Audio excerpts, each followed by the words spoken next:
I want to talk about you. You're wasting your time. Many have tried. Amateurs. You're professional. A professional sadist?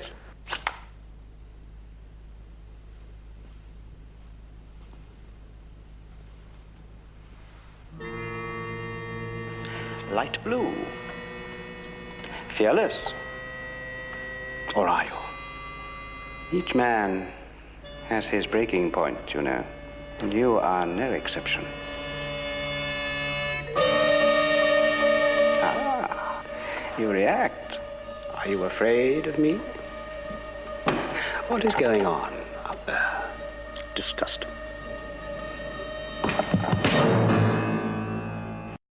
The village is a haunting symbol of hidden control lurking beneath the veneer of peace, affluence, and utopia.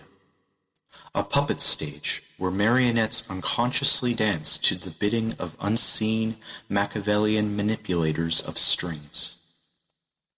In the village, the state runs every facet of human life. Have personal problems? Go to the Citizens Advice Bureau. Need work? Make your way to the labor exchange. Suffering from angst or antisocial tendencies? There's treatments for you. Existential questions? Try group therapy at the local hospital. Sudden attack of egoism? Go to the authorities immediately. The village has its own currency. That'll be 2 units, sir. Shops, newspapers, transportation, phone service, closed-circuit TV, all under the control of the state, of course. It has galleries, parks, recreation areas, and social security. There's even a shoreside old folks' home where the elderly can live out the end of their second childhood. And they're all numbers. No names. No names at all. Just numbers. I see. Numbers in a village that is a complete unit of our own society. A place to put people who can't be effed around. People who know too much or too little. A place with many means of breaking a man. They have their own cinema, their own newspaper, their own television station, a credit card system, and if you're a good boy and cop up the secrets, you are gracefully retired into the old people's home. But no escape. They also have a very impressive graveyard. The authorities know everything about you, but no one minds because it makes them feel safe. You aren't allowed to drive anywhere. They take care of that too. Where can I get a hire car? Self-drive. No self-drive, only taxis. Can you get a car here? Oh, taxis, local service only. Where will that take you? Anywhere you like, as long as you arrive back here in the end. That's why they're called local. The village has a strict curfew, and you're awoken every morning by a cheery radio announcer who makes sure that a light, informal atmosphere is maintained at all times. Good morning. It's another lovely day. So rise and shine. Life's for living. Good morning. Congratulations on yet another day. Everything is automated. Doors have no locks and open automatically by sensor. Houses have radios and television sets which are turned on by state control and cannot be turned off. But why would anyone want to turn them off anyway? Silence might cause people to think, which could make them unhappy. I need time to think. I can't bear to think. I can't bear to be alone. That's why I like parties. I drown myself in chatter. The village has no cultural or ethnic identity. Where to, sir? Où désirez-vous aller?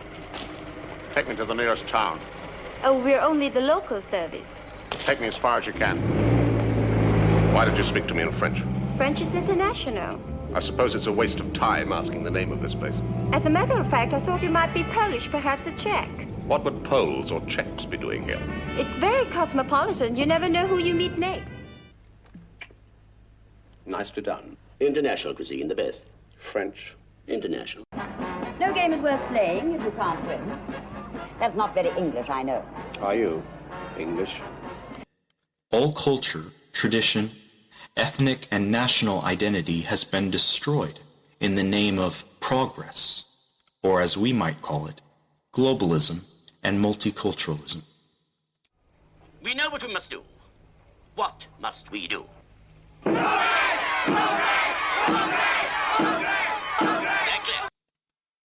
In the village, the collapse of all historical periods into simultaneity dissolves the traditional boundaries and distinctions. This is illustrated in the mishmash of architectural styles from around the world within the village, as well as in the vast number of historical periods, events, and characters alluded to within many of the episodes of the series. Oh, that little child is ugly. It's Waterloo all over again. In other words, the village elicits a feeling of being everywhere and nowhere at the same time. The bricolage of historical and national cultural signifiers creates a surreal location that appears to transcend space and time. It's disorienting, and in the interests of those who run the village, it is designed to be. The village bears resemblance to a modern international corporation. It even has its own corporate logo, the penny farthing bicycle. The village's slogans serve as advertisements for its corporate culture. These messages are more than mere advertisements. They are mandates for conformity, much like the ubiquitous posters in George Orwell's 1984 that read, "War is peace, freedom is slavery, and ignorance is strength." They exhort the villagers to conform in a similar way to how advertisements suggest to their audience to conform to the lifestyles, images, and ideas they are selling. The village presents itself as a democracy, but as we find out early on in the series, this is just a carefully maintained illusion for its inhabitants. Your administration is effective, though you have no opposition. An irritation we've dispensed with. Even its best friends agree democracy is remarkably inefficient. While the prisoner does not directly critique democracy, it closely examines the illusion of democracy that one would expect in a totalitarian state. Within the village's governance, any form of opposition has been eliminated so that an image of democracy can be sustained. The lack of individuality in the village constrains any political differences from arising. The political parties, designated by the simplistic black and white colors in the episode Free-for-All, are essentially identical and hold the same consensus as to policy and values on core issues.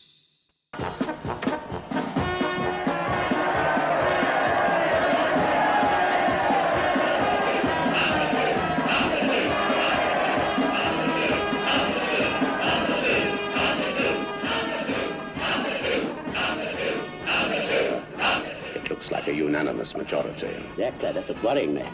Very bad for morale. Some of these good people don't seem to appreciate the value of free elections. They think it's a game. Everyone votes for a dictator. Any radical change in leadership is never allowed by the existing power structure.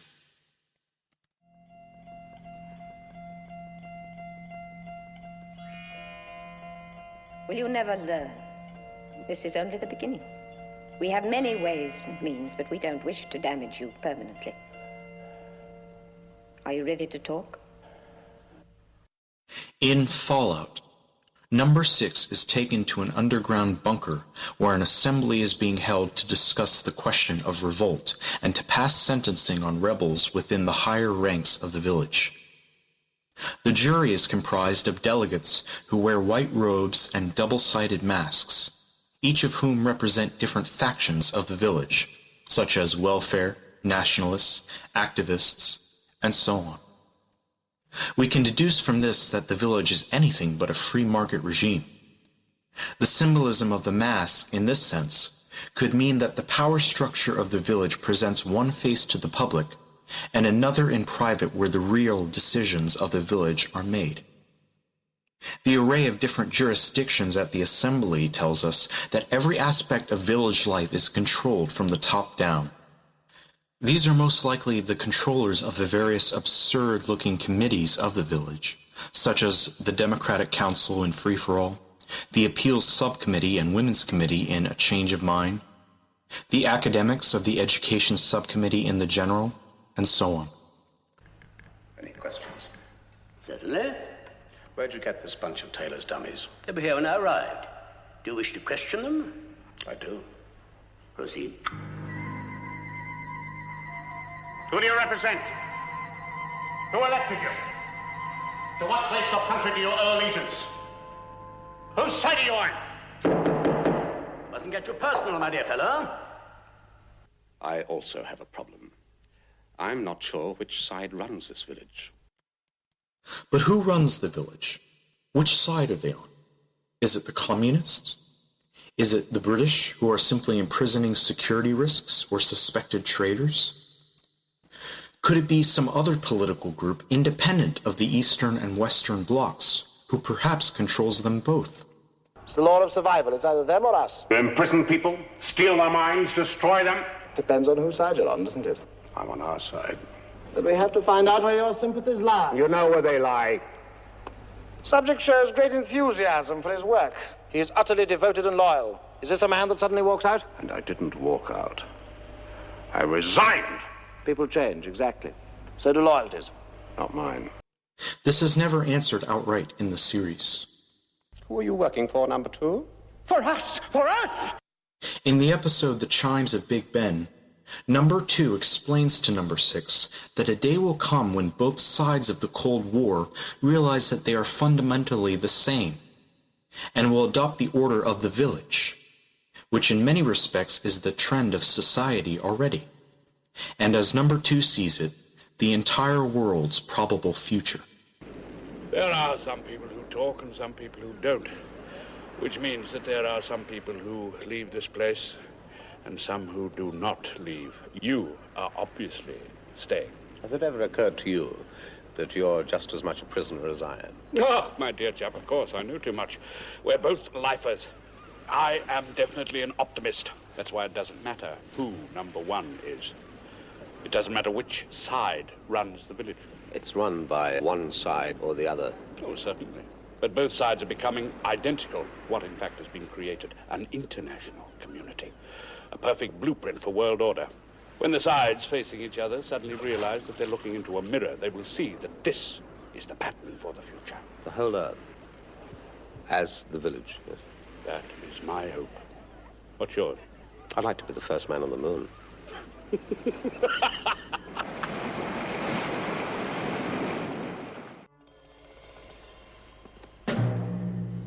Don't worry, number 6. You'll be cured. I'll see to it. No more nightmares. If you have so much as a bad dream, you will come whimpering to tell it to me. Whimpering. The village masters attempt to break number 6 in a variety of different ways. They turn old friends against him. This phone is scrambled and I've got a recorder. Might as well tell me now.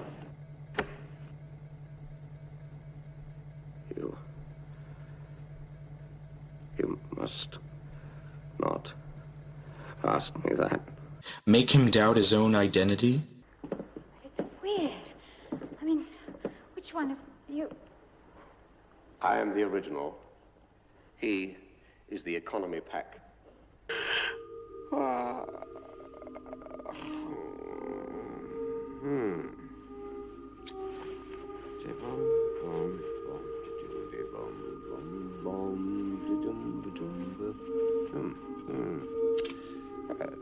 Not a bad day. Let's see. It's, oh yes, Janet's birthday present. Hope she likes it. Can always change it if she doesn't. What's on for today? Let's see. Car service, dentist appointment. No. We have to cancel that because Sir Charles' lunches, they go on forever. But who can blame him? He's the boss. Diddly-bum. Diddly-bum. Ba-bum. Drug him. Hypnotize him. Let him run for office and believe he's come to power. Put him on trial. Turn the other villagers against him. Let him think he's escaped.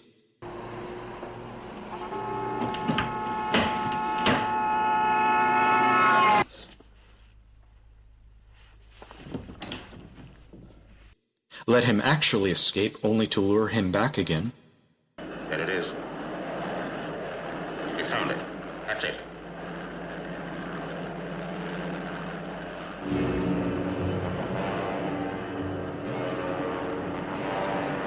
Be seeing you.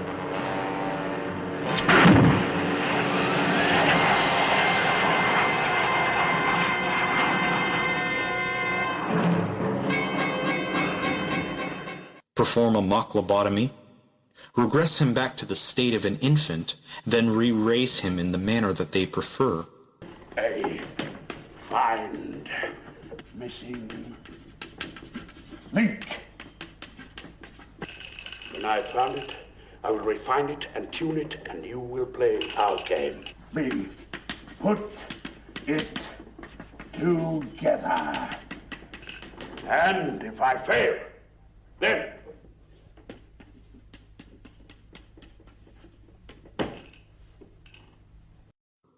and finally, when all else fails, they beg him to lead them. In Arrival, as the newly introduced prisoner is taken on a tour of the village, we briefly see a statue of Atlas. One reason for this choice of imagery could be to tell us that man, no matter how hard he fights or how much strength he possesses, is always bowed down by the weight of the world. Another meaning could be that since Atlas was made to carry the world on his back as punishment for battling Zeus, Number 6 too will be punished if he fights against authority by not complying with the rules of the village. There are many other symbolic features of the village which illustrate the control that each villager is under. One of which are the umbrellas that the villagers are given to carry, which also protects them, supports them, and unifies them.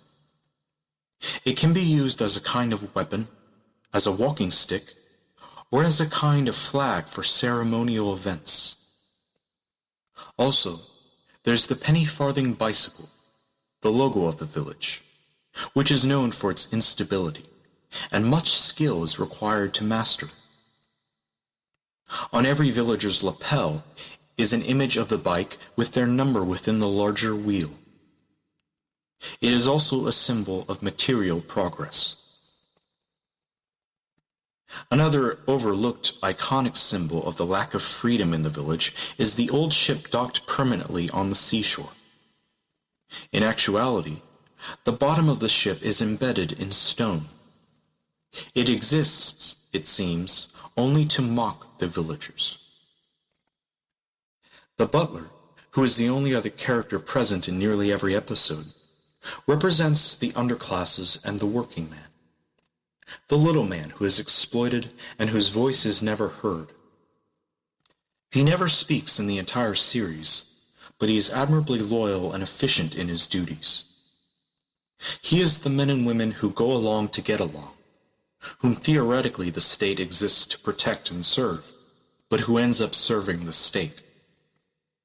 He does the bidding of every number 2, not out of allegiance or choice, but necessity.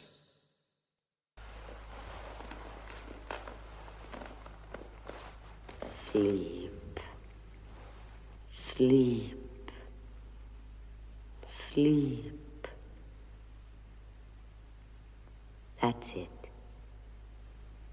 Sleep softly until tomorrow. Lovely, gentle sleep. And a lovely tomorrow.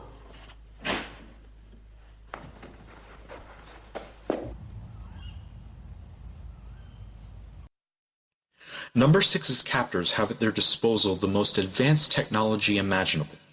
They can erase memory. We call this our amnesia room. Rather private.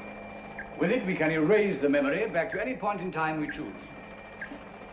This man you see was extremely cooperative. He told us all we wanted to know in 3 days, with hardly any persuasion. So now we wipe out all unhappy memories of the village and put him back into circulation to gather more information. Invade one's dreams.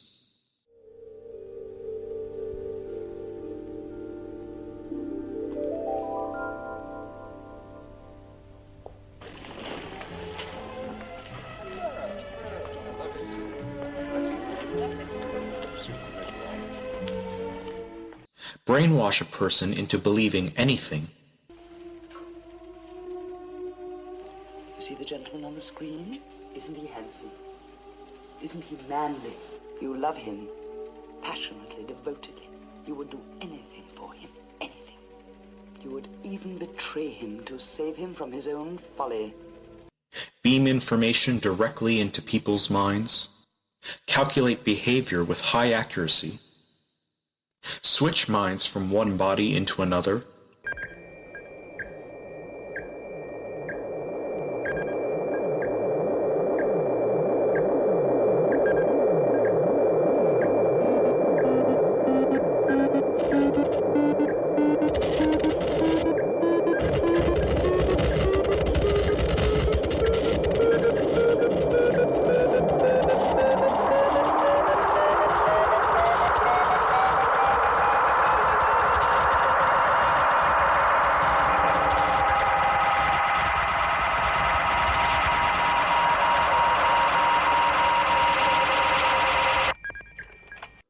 Have an arsenal of drugs to alter behavior and induce hallucinations, and can even bring the dead back to life.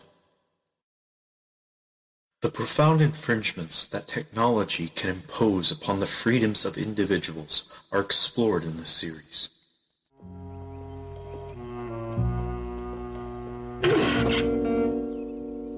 Are you all right? You tried to go in. By mistake? It's fussy about who it lets in. This is the town hall. It is not technology itself that changes the behavior of the inhabitants of the village. It is the entire village environment which changes them. Technology being just one prong of the fork. Prisoners are continuously observed by the village's 24/7 surveillance system, which of course impedes upon and inhibits their natural ability to express themselves as individuals. That they're all each being watched is no secret to anyone in the village. They live with it and even welcome it. Go back. Tell them I was not interested, that I wouldn't even listen. What's the point? They know already. I won't go for it, whatever it is, so you may as well stop trying. We never stop number 6. That one wouldn't drop his guard with his own grandmother. Good night, children. Everywhere. Ironically, each residence is labeled private in a town in which there is no privacy whatsoever. In the episode It's Your Funeral, we see a machine that's programmed to calculate behavioral patterns in order to predict the actions of any villager at any given time. I want today's activity prognosis on number 6. Quickly as possible. Stand by for priority. Today's activities prognosis on number 6. Number 2 requires it.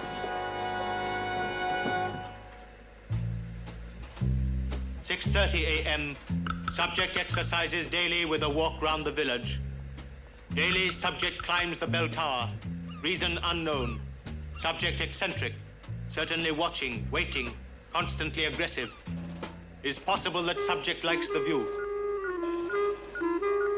9 o'clock a.m. Coffee at cafe and buys newspaper.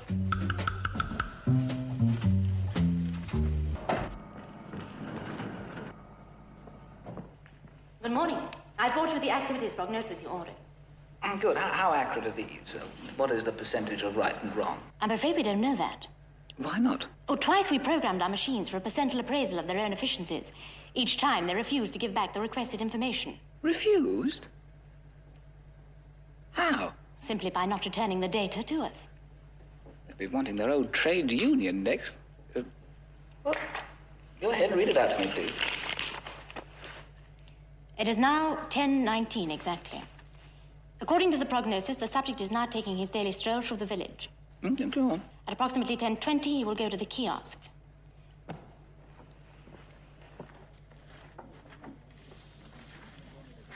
There he will buy a copy of the newspaper bar of soap, and a bag of sweets. Oh, no. He never eats candy. According to the prognosis. It doesn't matter about the prognosis. It's wrong. It doesn't work. It'll only take a moment to find out. All right. Go ahead. But I must have them. For the last time. Your week's credit allowance is all used up. Come back tomorrow. But I can't go through an entire day without my sweets. I'm sorry. Yes? Sorry. Pack of candy for the baby. My apologies. How did you know? Efficient prognosis programming must include a quantum permutation of all cause and effects of supplementary elements. In other words, the computer calculated the old woman's behavior would change the behavior pattern of number 6. We're reminded throughout the series that the village's leader, number 2, is beholden to and powerless under the rule of his own unseen superior, number 1.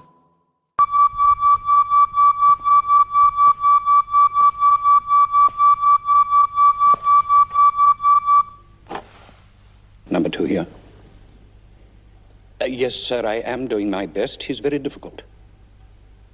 I know it's important, sir. He's no ordinary person, sir, but if I had a free hand... I know, sir, yes. I know I'm not indispensable.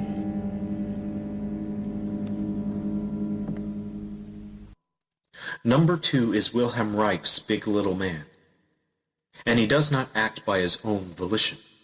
His actions are dictated by number 1, to whom he must report to. He is essentially a supervisor. Since any number 2 can be replaced at any given time, what remains constant is the purpose which number 2 must serve, the extracting of information. Absolutely, sir. Just as it's been planned, it's going like clockwork. Oh, thank you, sir. Yeah. Number 2's importance rests not in who fulfills this purpose, but that it is fulfilled. The surveillance panopticon also provides the apparatus for supervising its own mechanics. Even number 2 is kept under close observation. You can say what you like. You brought me back here. I told you the last time you were using the wrong approach. I do it my way, or you find somebody else. Michel Foucault describes in his book Discipline and Punishment the model of the panopticon as a kind of laboratory, a machine used to conduct experiments, alter behavior, train or conduct individuals, experiment with medicines and monitor their effects, and to try out different punishments according to their crimes and character. Individuals subjected to this mechanism become vulnerable to its power and to those who control it. They are seen but do not see. One is never aware when he is being watched, but that he may always be under surveillance. The village's surveillance is visible, yet unverifiable. Foucault also believed that this panopticon prison structure could be deployed in all aspects of modernity. The village is the panopticon taken to its technological extreme. A rather cryptic tongue-in-cheek gesture of the village that hints at its big brother nature is its congenial salute, "Be seeing." Be seeing you. Be seeing you. Be seeing you. Be seeing you.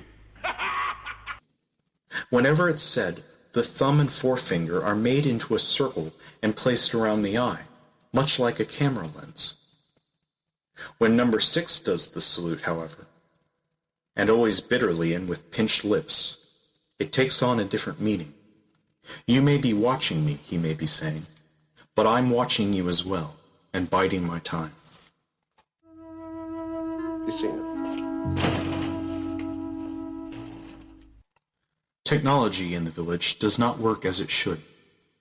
In Arrival, number 6 tries to place a call on a phone which only permits local calls. In A, B, and C, suspicious that his maid has laced his coffee with drugs, he pours it down the sink, then fills the glass with tap water, only to collapse after drinking it. Cars, boats, even helicopters can be taken over by remote control.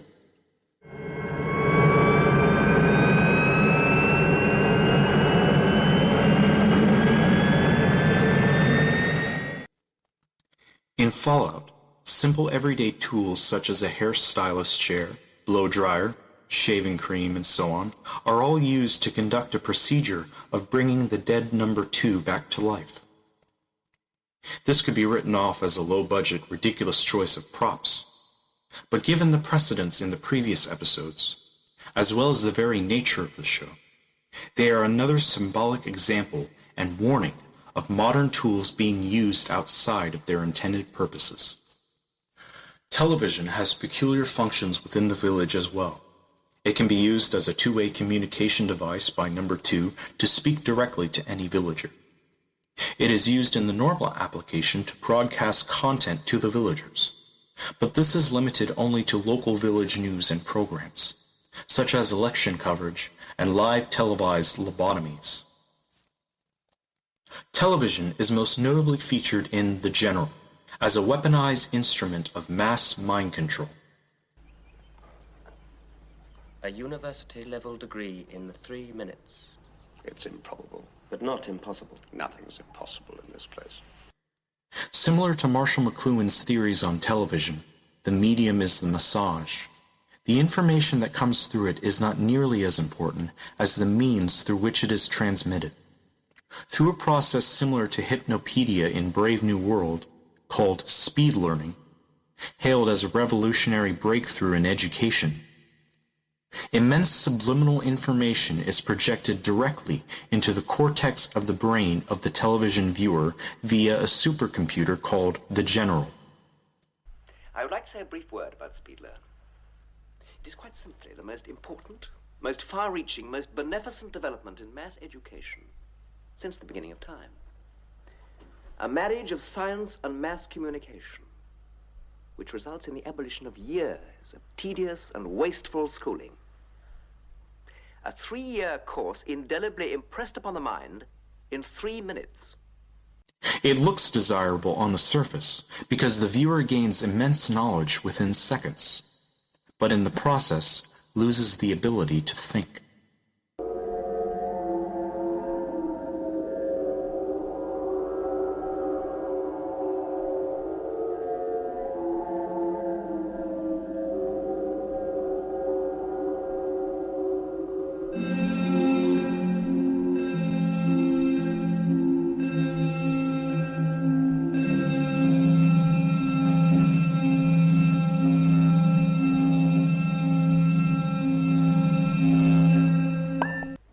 Treaty of Adrianople? September 1829. What happened in 1830? Greek independence was assured and guaranteed. By whom? Russia, France, Britain. Who is Bismarck's ally against Danish Prince Christian of Glucksburg? Frederick of Augustenburg. He, like the German Bundestag, had never accepted the Treaty of London in 1852.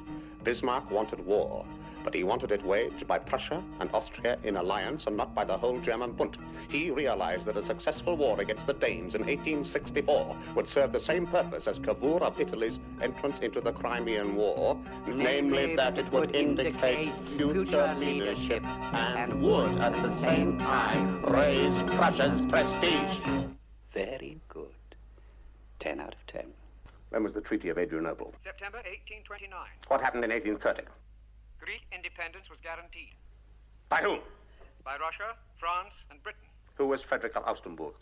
Bismarck's ally against the Danes under Prince Christian of Glucksburg. Frederick, like the Bundestag, had never adopted the Treaty of London in 1852. He, like Bismarck, was not... What was the Treaty of Adrianople? September 1829. Wrong. I said what, not when. That mass of circuits, my dear fellow, is as revolutionary as nuclear fission. No more wastage in schools, no more tedious learning by rote. A brilliantly devised course, delivered by a leading teacher, subliminally learned, checked, and corrected by an infallible authority. And what have we got? A row of cabbages. Indeed. Knowledgeable cabbages. The reliance placed upon technology backfires on number 2 in the episode Hammer into Anvil. Number 6 pulls a series of elaborate tricks on number 2 to convince him that he's a spy who's reporting on number 2's mental competency. Number 2 becomes more and more enraged after each machine he uses fails to yield the results he wants. Get that Morse down! Get it down! Yes, sir. Get him closer. Get him as close as you can. Who can he be signaling to? We'll find out. Radar! Anything? No, sir. Not at sea. There must be. No, sir. There's no ship, sir. There must be an aircraft, helicopter, something. There's nothing, sir. Under the sea, submarine. Try the sonar.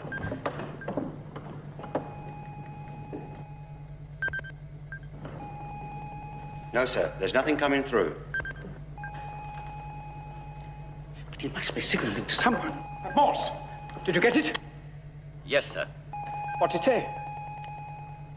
Well! Pat a cake, baker's man. Bake me a cake as fast as you can. In the general, the information implanting supercomputer of the episode's title is destroyed by entering a single question. These 2 episodes exemplify the fact that a machine is only as useful as the hand that builds and operates it. This sub-theme of the dangers of technology and progress is a very important one in the series. Very ingenious and scientific. The trouble with science is that it can be perverted. The village has, or else employs from the outside world, the greatest scientists that the world has to offer. However, the application of their works and findings does not rest in their hands, but solely in the hands of those in power. You must have known what you were doing when you invented the wretched process. Only people like you who have made it wretched. Life has not taught you sweet resignation. Nor has it for many other scientists. Rutherford, for example. How he must regret having split the atom. Technological standards may increase, but ethical standards do not. And since the village officials use technology in a sinister way, technology is regarded negatively throughout the series.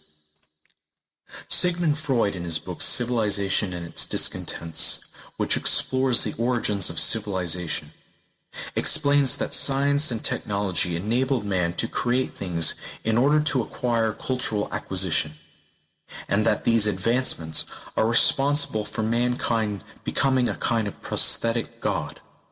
In 2001: A Space Odyssey, we witness technology enabling man to ascend to the stars. But in the interests of the mission to Jupiter, Hal, a supercomputer, murders all but one of the astronauts aboard the space station. In the Bible, Jesus, a carpenter, is crucified on a cross, a carpenter's creation.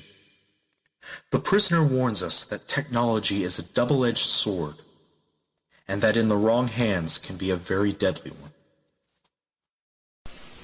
I don't know if you can answer this, but if you were going to do the series again today, and you had to look ahead to the 80s, and you were thinking in terms of what you see as being the real enemy, not the storybook enemy, but the enemy that's really going to hassle us. If you were to look into the 80s now, what would you look to? I think progress is the biggest enemy on earth apart from oneself. And that goes with oneself. They're a two-handed pair. With oneself and with progress, I think we're going to take good care of this planet shortly. They're making bigger and better bombs, faster planes, and all this stuff one day, I hate to say it, there's never been a weapon created yet on the face of the earth that hasn't been used. And that thing's going to be used. Unless, I don't know how we're going to stop it now. It's too late, I think. Do you think maybe there's going to be a strong popular reaction against, quote, progress in the future? No. Because we're run by the Pentagon. We're run by Madison Avenue. We're run by television. And as long as we accept those things and don't revolt, we'll have to go along with the stream to the eventual avalanche. Another tool in the arsenal of the village masters is one of the most iconic characters of the series, Rover.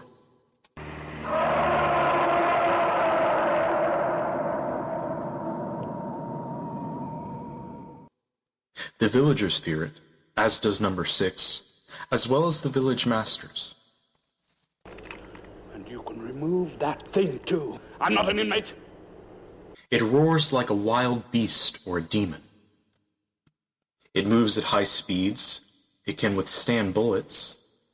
It can stun or kill, covering its victim's face and absorbing them, suffocating them. It can understand language, divide itself, and it lives on the ocean floor, apparently part of a larger body.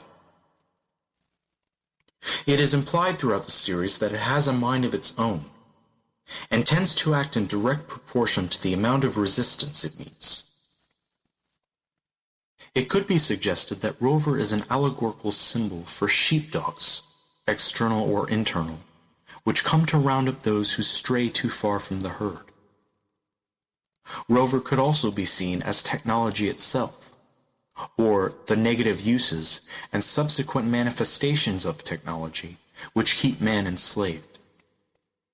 That Rover is a machine is also implied throughout the series. Control room. Deactivate Rover immediately, pending further instruction.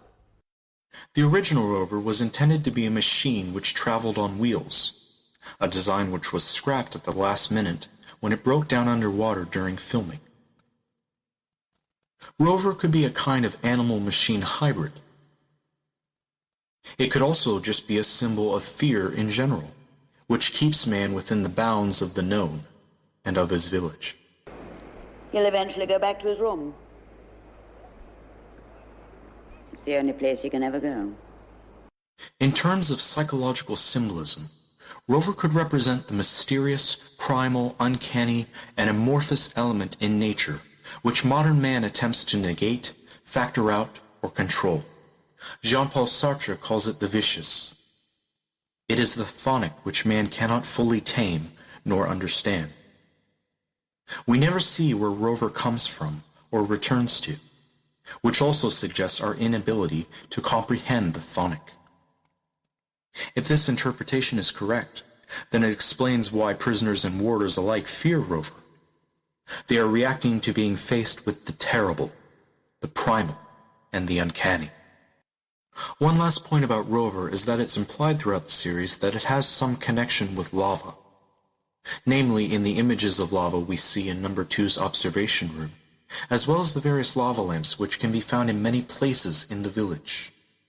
This could be symbolic of man's attempt to control nature.